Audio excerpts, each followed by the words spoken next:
पेशाब के कतरों की बीमारी वाले शख्स के वुजू और नमाज का क्या हुक्म है?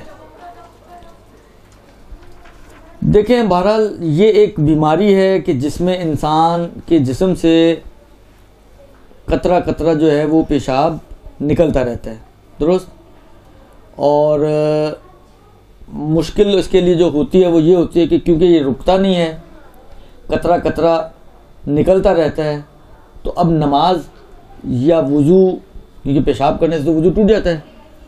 तो अब ये कतरे अगर निकल रहे हैं तो इसके वुज़ू का क्या हुक्म हो गया? तो टिकेगा ही नहीं इसका वुज़ू, तो ये तो नमाज पढ़ने का टाइम ही इसको नहीं मिलेगा। इसलिए कि तो वॉश बेसिन पे खड़ी रहेंगी खातून या मर्द जो भी है, बस वुज़ू करते रहेंगे, क्योंकि जहाँ वुज़ू किया वहाँ कतरा निकला, फिर वुज़ू करेंगे, फिर कतरा निकलेगा, फिर वुज़ू करेंगे, तो वो तो वहाँ से निकलेंगे ही नहीं कि नमाज़ पढ़ने की बारी है। तो ऐसे अफराद की ज़िम्मेदारी क्या बनती है कि जिनके साथ ये प्रॉब्लम हो कि उनका वुज़ू या उनके पेशाब के कतरे जो हैं वो ना रुकते हों, दुरुस्त।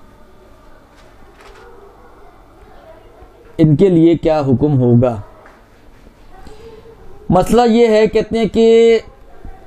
अगर कोई इंसान बीमार हो और बीमारी की वजह से उसके कतरे पेशाब के निकलते हों और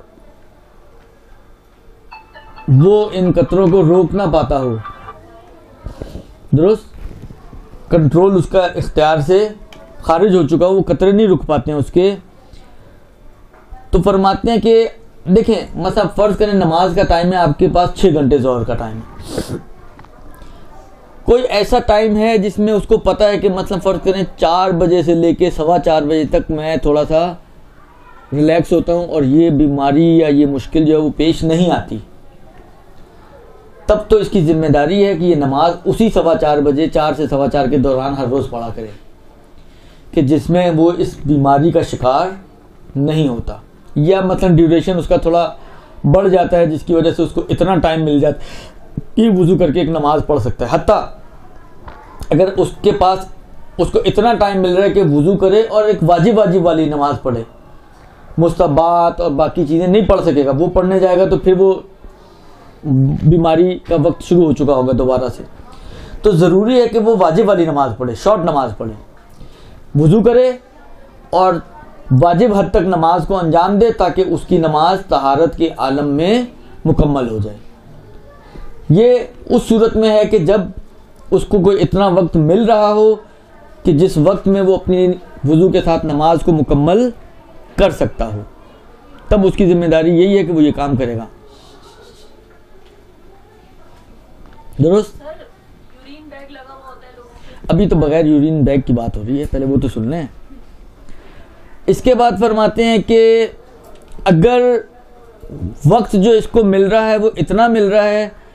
कि वो वुज़ू करके कुछ हिस्सा नमाज का, मतलब 2 रकत नमाज जो है या 1 रकत नमाज बगैर कतरों के पढ़ेगा, उसके बाद जब दूसरी या तीसरी रकत में दाखिल होगा तो वो कतरे दोबारा से स्टार्ट शुरू हो जाएंगे उसके बहने। अगर कोई ऐसी सूरत हाल हो, इसका इलाज है कोई हिजामत में, तो वो इनसे रुजू करें। अगर कोई ऐसी सूरत हाल हो कि इतनी मोहलत हो कि वुज़ू करके कुछ हिस्सा नमाज का वो वक्त में पढ़ सकता हो या पढ़ सकती हो,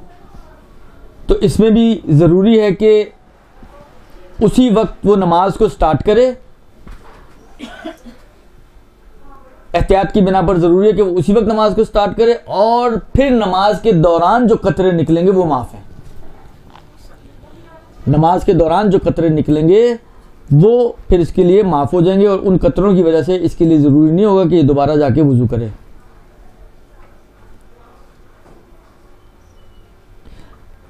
और अगर सूरत हाल ये हो,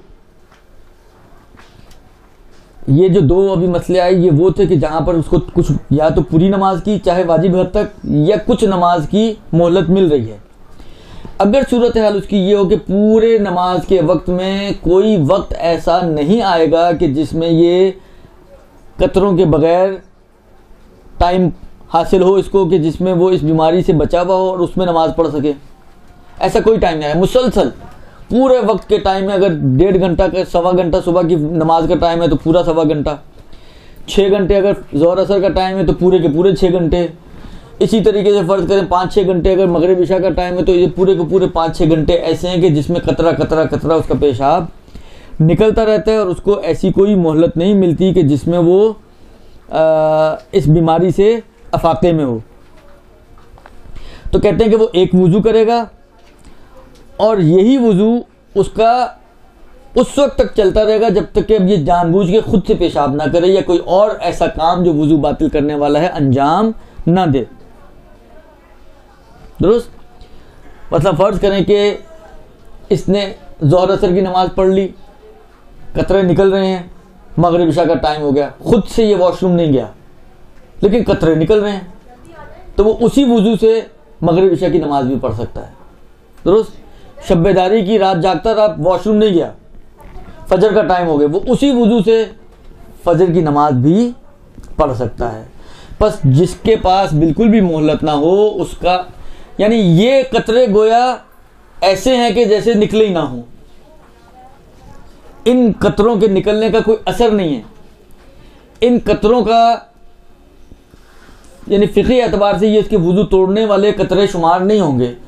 उसी वक्त उसका वुज़ू टूटेगा कि जब ये खुद से कोई ऐसा काम अंजाम दे, चाहे पेशाब करे चाहे कोई और काम, कि जो वुज़ू को बातिल करने वाला है, तो फिर उसका ये वुज़ू टूटेगा, वरना इन कतरों से इसका ये वुज़ू नहीं टूटेगा। और इन्हीं कतरों की सूरत में वो मुतअद्दिद नमाज़ें भी पढ़ सकता है। और जहाँ तक ये तो वुज़ू की जहत से है कि कतरों के, अलबत्ता उसको अपने नमाज के लिए बदन को पाक करे जब शुरू करने से पहले, पिछले कतरे जो निकले हुए हैं, और कोई ऐसा पैड वगैरह या कोई ऐसा चीज़ रुकावट रखे कि वो जो अब कतरे निकलें वो उसके बदन या लिबास को नजिस ना करें, और इस तरीके से फिर वो नमाज को अंजाम दे। बिरहमतिक या अरहमर राहिमीन व सल्लल्लाहु अला मुहम्मद व